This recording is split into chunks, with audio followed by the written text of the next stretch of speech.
Hello dear students, कैसे हैं आप सभी। आशा करती हूँ आप सब ठीक होंगे, स्वस्थ होंगे, अच्छे होंगे। आईसीटी वर्चुअल क्लासरूम देहरादून में आप सभी का स्वागत करती हूँ। मेरा नाम समता शुक्ला है और क्लास 12th में बच्चों आप लोगों का चैप्टर चल रहा है principles of inheritance and variation, यानी वंशागति और विविधता के सिद्धांत आप पढ़ रहे हैं इस चैप्टर में, जो अनुवांशिकी की यूनिट के अंतर्गत आता है। अनुवांशिकी जेनेटिक्स वाली यूनिट के अंतर्गत आपका ये चैप्टर आता है। इस चैप्टर का जो इम्पोर्टेंट पार्ट था वो आप पढ़ चुके हैं। अब केवल कुछ चीजें बची हैं, वैसे तो वो आपका पूरा चैप्टर ही बहुत इम्पोर्टेंट है। तो इस चैप्टर में आपने मेंडल के जो प्रयोग थे, मेंडल का एक्सपेरिमेंट, वो सारा आप कंप्लीट कर चुके हैं।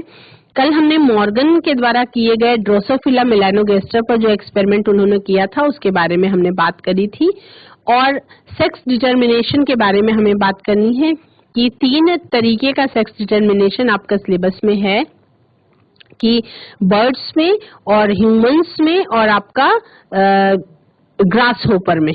3 प्रकार के जंतुओं में आपका सेक्स डिटर्मिनेशन है, जो आप स्क्रीन पर हम चलेंगे उसके बारे में बात करेंगे। और अभी आपको इस चैप्टर में क्या क्या बाकी पढ़ना है, आपका पेडिग्री एनालिसिस वाला पॉइंट रह जाता है, वो हम अगले कुछ सेशंस में कंप्लीट करेंगे।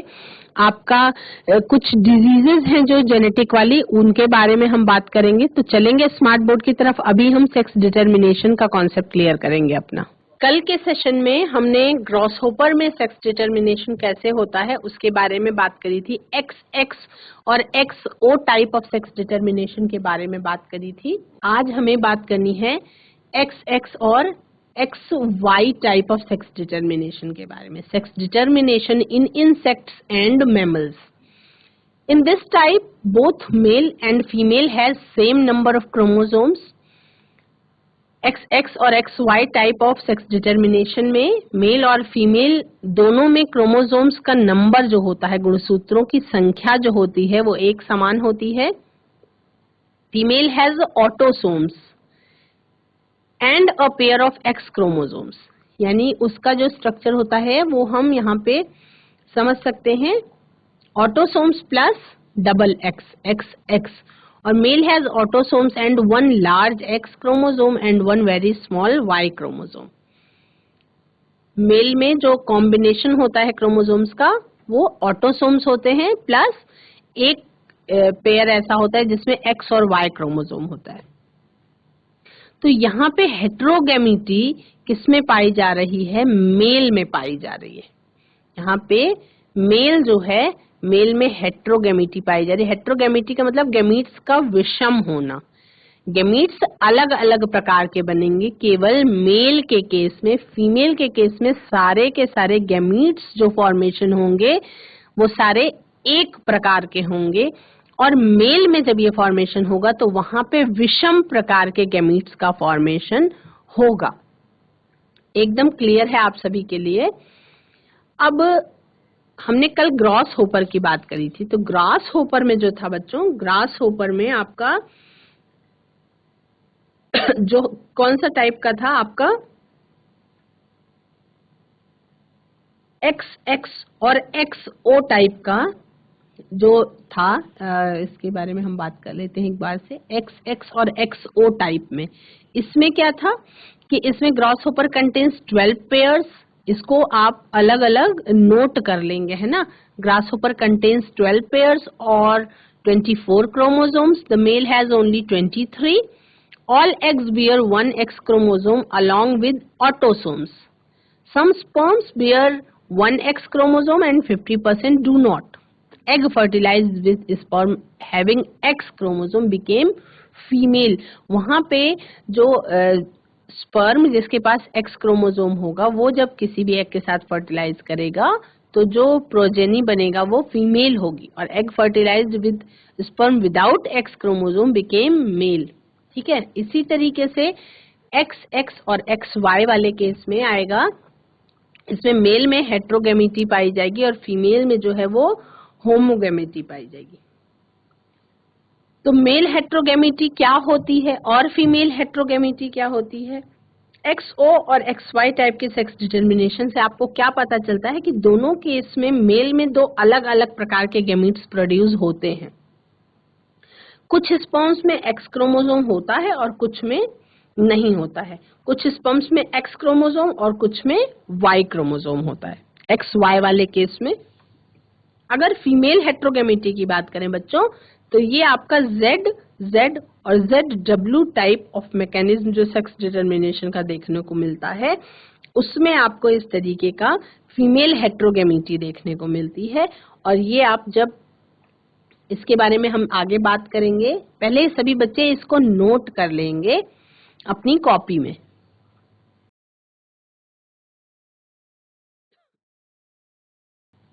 आई थिंक सभी बच्चों ने कर लिया होगा। हम फीमेल हेट्रोगेमिटी के बारे में आगे बात करेंगे। अभी फीमेल हेट्रोगेमिटी की हम बात कर रहे हैं, तो यहाँ पे ZZ और ZW type of sex determination में फीमेल हेट्रोगेमिटी पाई जाती है। यानी कि यहाँ पे जो गैमीट्स विषम बनते हैं वो फीमेल के केस में बनते हैं। और ये सेक्स टाइप का सेक्स डिटर्मिनेशन किस में पाया जाता है? बर्ड्स में। ZZ और ZW type of sex determination in birds. In this type, female birds has two different sex chromosomes named as Z and W. ठीक है, अब इसको हम कनेक्ट करके देखेंगे कि आपका जो ये चूजे होते हैं, जो चिक्स होते हैं, उनकी सेक्स के लिए कौन रिस्पॉन्सिबल होता है ना? पहले ये क्वेश्चन करेंगे, उसके बाद हम पढ़ेंगे। चूजा जो होता है, चूजा किसे कहते हैं हम? चूजा मुर्गी के छोटे से बच्चे को जो अंडे से निकलता है उसे हम चूजा कहते हैं। तो चूजा जो है वो मेल होगा या फीमेल होगा, मतलब वो बड़े होके मुर्गा बनेगा या मुर्गी बनेगा, ये डिसाइड कौन करता है? एग या स्पर्म। तो इसका आंसर लिखेंगे सभी बच्चे।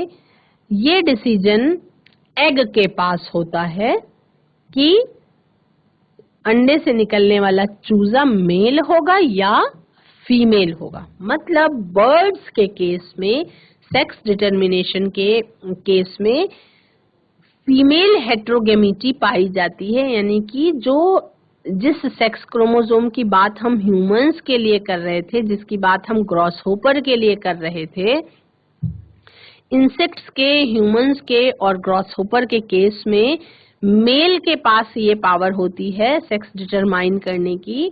लेकिन बर्ड्स के केस में ये एकदम डिफरेंट होता है। यहाँ पे जो फीमेल होती है, फीमेल यानी कि फीमेल गैमीट का मतलब एग के पास ये पावर होती है कि सेक्स कौन सा बनेगा आगे वाली प्रोजेनी का, है ना? In this type female birds has two different sex chromosomes named as Z and W। ZZ और ZW, ये क्वेश्चन जो है बच्चों, ये एग्जाम में प्रीवियस ईयर के क्वेश्चन में, मल्टीपल चॉइस क्वेश्चन में ये पूछा जा चुका है कि ZZ और ZW type of sex determination किस जंतु में पाया जाता है। 4 ऑप्शंस दिए गए थे, जिसमें बर्ड्स लिखा हुआ था, मैमल्स लिखा हुआ था, इसमें आपका इंसेक्ट्स लिखा हुआ था और रेप्टाइल्स। इन चारों में से आपको चूज करना था। जब आप पढ़े रहेंगे तो आपको पता रहेगा कि कौन से टाइप का सेक्स डिटर्मिनेशन किस में पाया जाता है। एक क्वेश्चन और बन सकता है, इससे पूछा जा सकता है कि ZZ और ZW type of sex determination किन में पाया जाता है। दूसरा क्वेश्चन बन सकता है कि फीमेल हेट्रोगेमिटी किन में पाई जाती है। क्वेश्चन और बन सकता है कि मेल हेट्रोगेमिटी किन में पाई जाती है। तो मेल हेट्रोगेमिटी पाई जाती है, उसके लिए आपका बर्ड्स, मेल हेट्रोगेमिटी पाई जाती है इंसेक्ट्स में, मैमल्स में, ह्यूमन बीइंग में, और फीमेल हेट्रोगेमिटी पाई जाती है बर्ड्स के केस में। ठीक है, male birds have 2 similar sex chromosomes. उसके पास जो सेक्स क्रोमोसोम्स होते हैं वो होते हैं आपका ZZ और ZZ का कॉम्बिनेशन होता है। फीमेल के पास ZW का कॉम्बिनेशन होता है। तो कॉम्बिनेशन कैसे बनाना है ये आप सभी को पता है कि जैसे ZZ और ZW का कॉम्बिनेशन, तो Z के साथ जब Z मैच होगा, ZZ होगा तो क्या होगा? मेल। अगर ZW हो गया तो फीमेल।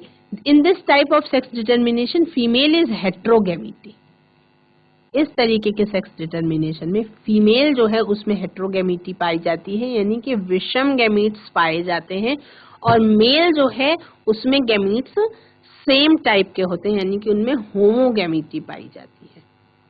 ठीक है, तो ये भी सभी बच्चे नोट करेंगे।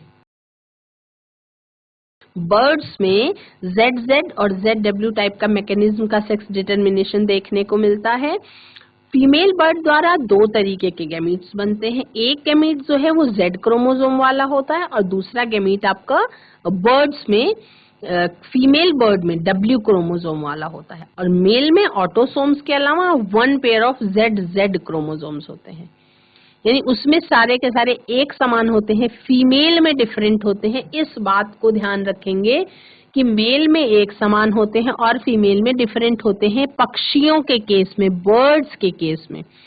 यदि हम मनुष्यों की बात करें, इंसेक्ट्स की बात करें, ग्रासहोपर की बात करें, उसमें मेल के केस में हेट्रोगैमिटी पाई जाती है और फीमेल के केस में होमोगैमिटी पाई जाती है।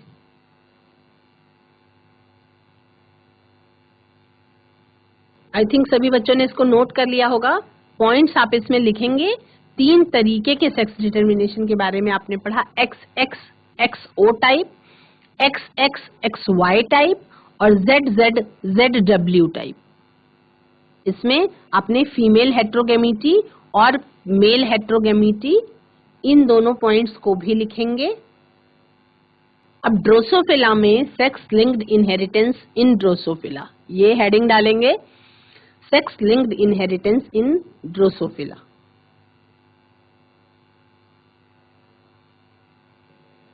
Wild variety Drosophila has red-eyed, brown color body and normal sized wings. जो वाइल्ड वैरायटी थी ड्रोसोफिला की, उनके पास क्या थी? लाल आंखें, भूरा रंग का शरीर और नॉर्मल साइज के पंखों का आकार। The mutated Drosophila has white eye, yellow color body and short wing. जो उत्परिवर्तन के बाद ड्रोसोफिला की पीढ़ियां आई, प्रोजेनी आई, उसके पास क्या था लक्षणों में? व्हाइट आई यानी सफेद रंग की आंखें, पीले रंग का शरीर और छोटे पंखों का साइज, शॉर्ट विंग्ड। तो आंखों की कलर के लिए कौन सा जीन्स रिस्पॉन्सिबल होता है? The genes responsible for colour of eye, body and wing size are present on X chromosome. जो जीन्स आंखों के रंग के लिए, शरीर के रंग के लिए और विंग साइज के लिए जिम्मेदार होता है, वो X क्रोमोसोम पर प्रेजेंट होता है। When a red-eye female Drosophila is crossed with male white eye, F1 generation are red-eyed. जब एक लाल आंख वाली फीमेल ड्रोसोफिला मेलानोगैस्टर का क्रॉस एक व्हाइट आई वाले मेल ड्रोसोफिला के साथ कराया जाता है, तो F1 जनरेशन में जो भी ड्रोसोफिला आते हैं वो सारे के सारे कैसे होते हैं? रेड आइड होते हैं, यानी सबकी आंखें कैसी होती हैं? लाल रंग वाली होती हैं। अब यहाँ पे when males and females of F1 are crossed, यानी कि सभी F1 जनरेशन वाली रेड आइड ड्रोसोफिला का जब क्रॉस कराया जाता है, in F2 generation all females are red eyed while 50% male are white and 50% males are red eyed, यानी रेड आइड जो है वो ज्यादा हुए, जिसमें से जितनी भी फीमेल थी वो सारी की सारी रेड थी, और जब मेल की बात की गई तो मेल में आधे रेड आइड थे और आधे व्हाइट आइड थे, है ना। ये आपका सेक्स लिंक्ड इनहेरिटेंस की हम बात करें ड्रोसोफिला में। आगे बढ़ते हैं, ये देखेंगे, इसको आप डायग्राम को अपनी कॉपी में बना सकते हैं ताकि आपको क्या होगा, याद रहेगा। जो भी थ्योरी हमने पढ़ी उस थ्योरी को आप केवल इस डायग्राम के माध्यम से याद रख सकते हैं। एक ऐसा डायग्राम बनाएंगे, ये क्या है? रेड आइड फीमेल ड्रोसोफिला का क्रॉस व्हाइट आइड मेल ड्रोसोफिला के साथ कराया जाता है। और जो F1 जेनरेशन आती है उसमें सारे जो है कैसे होते हैं, रेड आइड, सारे कैसे होते हैं, रेड आइड होते हैं। उनका जब आपस में क्रॉस कराया जाता है तो जैसे हमने ऑप्शन में 4 संततियां दिखाई, तो जिसमें से 3 संततियां रेड आइड वाली हैं और एक ही आपका व्हाइट आइड वाला है। मतलब 2 फीमेल और 2 मेल बने, दोनों फीमेल रेड आइड हैं, लेकिन जब हम मेल की बात करें तो 50% यानी एक तो व्हाइट आई वाला हो गया और एक जो है रेड आई वाला हो गया F2 जेनरेशन में।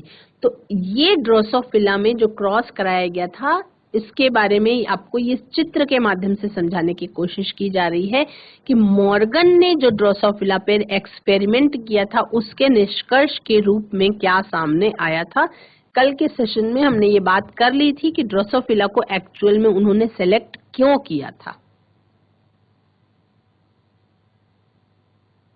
अब इसमें इस केस में अगर पूछा जाए कि कौन सा ट्रेट जो है वो आपका प्रभावी है, डोमिनेंट है, तो रेड आइड वाला ट्रेट जो है वो प्रभावी है, व्हाइट आई वाला जो है वो रेसेसिव है। ठीक है, इसमें आपने देखा कि पहली पीढ़ी में जो डोमिनेंट ट्रेट है वो सामने आ गया, पर इसका जीनोटाइप डिफरेंट रहा होगा। इसलिए जब अगली पीढ़ी F2 जेनरेशन आई तो उसमें एक यानी कि 1/4 भाग जो है वो व्हाइट आई वाला ड्रोसोफिला हुआ। यानी जितनी भी फीमेल्स थी वो सारी की सारी रेड आइड थी, मेल में आधे रेड आइड थे और आधे व्हाइट आइड थे।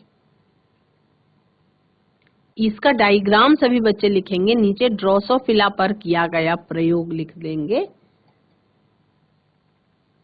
इसको हम पुनेट स्क्वायर के माध्यम से समझने की कोशिश करेंगे। ड्रोसोफिला पर किया गया ये प्रयोग है जहां पे आप देख रहे हैं रेड आइड वाले ड्रोसोफिला का व्हाइट आई वाले ड्रोसोफिला के साथ क्रॉस करवाया गया। जो हेट्रोगेमिटी है वो फीमेल में होमोगेमिटी है और मेल में हेट्रोगेमिटी है।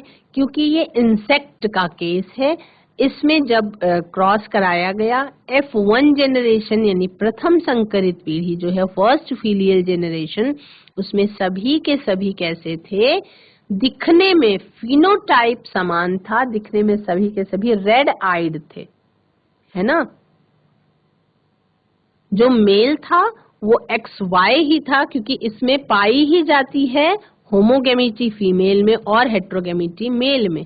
तो मेल भी हेट्रोगेमिटी के साथ रेड आइड वाला हो गया था।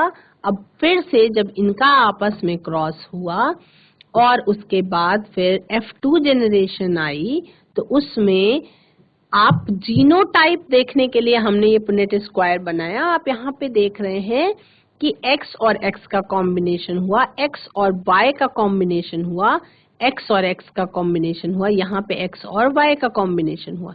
यानी कि 2 फीमेल्स बनी और 2 मेल्स बने। जो फीमेल्स थी उनमें रेड आइड ही थी वो, और जो मेल थे उसमें एक तो व्हाइट आई वाला ड्रोसोफिला हो गया था और दूसरा जो है वो रेड आई वाला ड्रोसोफिला हो गया था। यानी 3/4 फिनोटिपिकली रेड आइड वाले ड्रोसोफिला आए F2 जेनरेशन में और फिनोटिपिकली एक जो है ड्रोसोफिला वो व्हाइट आई वाला था। लेकिन अगर हम जीनोटिपिकली बात करें तो जीनोटाइप में किस तरीके से आया था, दोनों फीमेल्स होमोगेमिटी शो कर रही थी, रेड आइड थी, और मेल में एक होमोगेमिटी, दोनों हेट्रोगेमिटी शो कर रहे थे, लेकिन फिनोटाइप चेंज था, एक रेड आई वाला था और एक व्हाइट आई वाला था। तो उसको आपको याद करने के लिए ये वाला डायग्राम आपने आई थिंक बना लिया होगा, जिसके लिए मैंने आपको टाइम दिया था।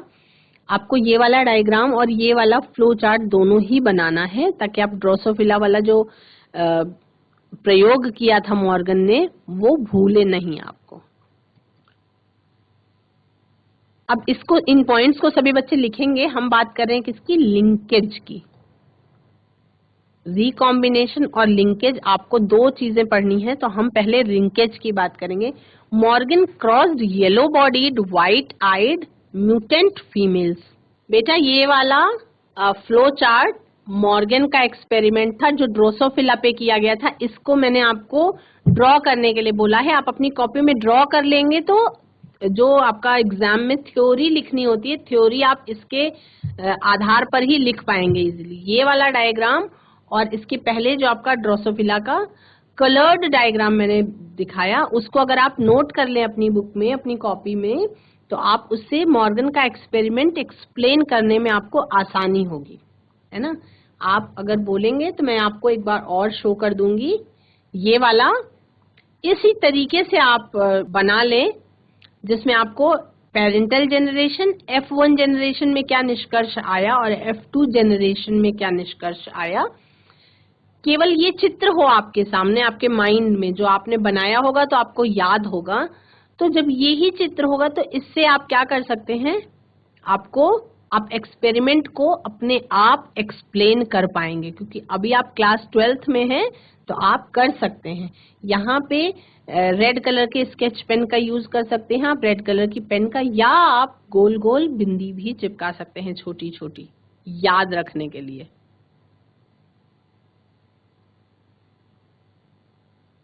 ये वाला फटाफट से सभी बच्चे बना लें, उसके बाद फिर हम आगे बात कर लेंगे। वैसे मैं लिंकेज आपको पढ़ाने लग गई थी, लेकिन अभी आपने नोट नहीं किया है तो आप इसको नोट कर लीजिए फटाफट से।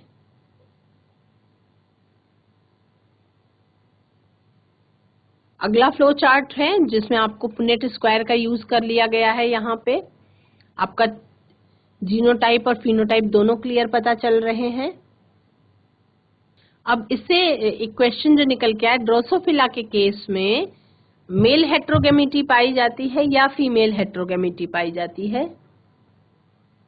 तो मेल के पास जो गैमीट्स का फॉर्मेशन होता है वो डिफरेंट होता है एक्स और वाई वाला, तो इसलिए मेल हेट्रोगेमिटी इसमें पाई जाती है। इसमें मेल्स में गैमीट्स जो है वो विषम प्रकार के, यानी विभिन्न अलग अलग प्रकार के होते हैं। मॉर्गन ने क्रॉस कराया था yellow bodied white eyed mutant females to brown bodied red eyed wild type male. यानी मॉर्गन का जो एक्सपेरिमेंट था, उन्होंने पीले शरीर वाली सफेद आंखों वाली म्यूटेंट फीमेल का क्रॉस कराया। अब वहां पे आप बना सकते हैं पीला शरीर, सफेद आंखें, म्यूटेंट फीमेल का क्रॉस कराया brown bodied red eyed wild type male के साथ। In F1 generation he got females are wild type and intercrossed their F1 progeny. उन्होंने क्या देखा कि F1 जनरेशन में वाइल्ड टाइप की फीमेल्स मिली और उन्हें जब इंटरक्रॉस कराया गया F1 प्रोजेनी में मिले हुए मेल्स के साथ, तो उन्होंने क्या ऑब्जर्व किया, that the two genes did not segregate independently of each other. जहां पे दो जीन्स एक इंडिपेंडेंटली सेग्रीगेट नहीं हो रहे थे, the F2 ratio deviated from 9:3:3:1 ratio. Gene that inherited together with the other gene as they are located on the same chromosome are called linked genes. Inheritance of two genes together is called linkage. Linkage किसे कहते हैं? Sex linked genes की study के लिए Morgan ने Drosophila में बहुत सारे डाई हाइब्रिड क्रॉस किए थे। अब इसको आसानी से, मॉर्गन के जो एक्सपेरिमेंट थे वो जंतुओं पे थे, मेंडल के जो एक्सपेरिमेंट थे वो मटर पे थे। तो मेंडल ने भी मटर के पौधे पर जो एक्सपेरिमेंट किया था, जिसमें उन्होंने डाई हाइब्रिड क्रॉस करवाया था, द्विसंकरण का प्रयोग कराया था, ठीक उसी प्रकार का प्रयोग मॉर्गन ने किया था ड्रोसोफिला पे। उन्होंने जैसे ये जो ड्रोसोफिला पे प्रयोग डाई हाइब्रिड क्रॉस कराया था मॉर्गन ने, ये मेंडल ने जैसे पी प्लांट में द्विसंकरण का प्रयोग किया था, बिल्कुल उसी के समान था। मॉर्गन ने येलो बॉडीड व्हाइट आई वाले फीमेल को ब्राउन बॉडीड रेड आई वाले मेल के साथ हाइब्रिडाइज किया और जो बनने वाली F1 प्रोजेनी थी उसको इंटर क्रॉस कराया। ठीक है, इन्होंने क्या देखा कि दो जीन्स एक दूसरे से इंडिपेंडेंटली सेग्रीगेट नहीं हुए, है ना। F2 जनरेशन का रेशियो ठीक मेंडल के एक्सपेरिमेंट की तरह 9:3:3:1 का आया, और ये जो था मॉर्गन और उनके जो सहयोगी थे जो इस एक्सपेरिमेंट में हेल्प कर रहे थे, उन सभी को पता था कि जीन जो है ये वाला एक्स क्रोमोसोम पर ही स्थित है ना। इन्होंने जाना कि जब दो जीन्स एक ही क्रोमोसोम पर होते हैं तो पेरेंटल जीन कॉम्बिनेशन का प्रोपोर्शन नॉन पेरेंटल से ज्यादा होता है, यानी कि पेरेंटल जीन का कॉम्बिनेशन ज्यादा होगा, नॉन पेरेंटल वाला कम होगा। तो मॉर्गन ने इसका कारण क्या बताया? हम किसके बारे में बात कर रहे हैं? हम बात कर रहे हैं लिंकेज के बारे में। तो मॉर्गन ने इसका कारण बताया कि दो जीन्स का फिजिकल एसोसिएशन यानी फिजिकल तौर पे जुड़ा होना क्या कहलाता है? लिंकेज कहलाता है। तो अगर आपका मल्टीपल चॉइस क्वेश्चन में ये प्रश्न आ जाए कि लिंकेज नाम किस वैज्ञानिक ने दिया या लिंकेज टर्म कौन से वैज्ञानिक ने डिस्कवर किया, तो आप किस पर निशान लगाएंगे? उस वैज्ञानिक का नाम होगा मॉर्गन, है ना। आप किस पर निशान लगाएंगे? थॉमस हंट मॉर्गन पे आप निशान लगाएंगे कि लिंकेज शब्द किसने दिया था? थॉमस हंट मॉर्गन ने दिया था। अब लिंकेज के बाद आपको रिकॉम्बिनेशन के बारे में भी पढ़ना है। Inheritance of two genes together is called linkage. यदि टू जीन्स का इनहेरिटेंस एक साथ हो रहा है फिजिकल एसोसिएशन ऑफ जीन के कारण, तो उसे हम लिंकेज कहते हैं। ये ड्रोसोफिला वाला एक्सपेरिमेंट है। बच्चों, आज की क्लास में आप सभी ने फीमेल हेट्रोगेमिटी के बारे में, मेल हेट्रोगेमिटी के बारे में पढ़ा।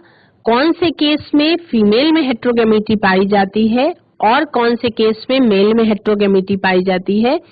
तो इंसेक्ट्स के केस में मेल हेट्रोगेमिटी पाई जाती है, ह्यूमन बीइंग के केस में मेल हेट्रोगेमिटी पाई जाती है। मतलब इंसेक्ट्स और ह्यूमंस में सेक्स डिटर्मिनेशन का श्रेय मेल को जाता है, ठीक है। और बर्ड्स के केस में हम बात करें तो फीमेल हेट्रोगेमिटी पाई जाती है, यानी कि वहां पे सेक्स डिटर्मिनेशन का श्रेय जो है वो फीमेल क्रोमोसोम्स को जाता है। तो एक क्वेश्चन आया कि एक चूजा है वो बड़े होकर के मेल होगा या फीमेल होगा, मुर्गा बनेगा या मुर्गी बनेगी, तो इसका श्रेय किसको जाएगा? स्पर्म को या एग को? तो इस क्वेश्चन का आंसर है कि एग के कारण सेक्स डिटर्मिनेशन यहाँ पे डिटरमाइन होगा। आज की क्लास में आप सभी ने मॉर्गन के द्वारा ड्रोसोफिला पर किया गया एक्सपेरिमेंट भी जाना, सीखा, और मैंने आपको फ्लो चार्ट के माध्यम से और डायग्राम के माध्यम से उसको समझाने की कोशिश की, और आपको बोला भी कि आप वो डायग्राम जरूर बना लें अपनी बुक कॉपी में, जिससे आपको उसको एक्सप्लेन करने में आसानी हो। आज की क्लास में इतना ही बच्चों। अगले सेशन में हम म्यूटेशन के बारे में जानेंगे, उत्परिवर्तन के बारे में। That's all for today. Have a nice day. Take care.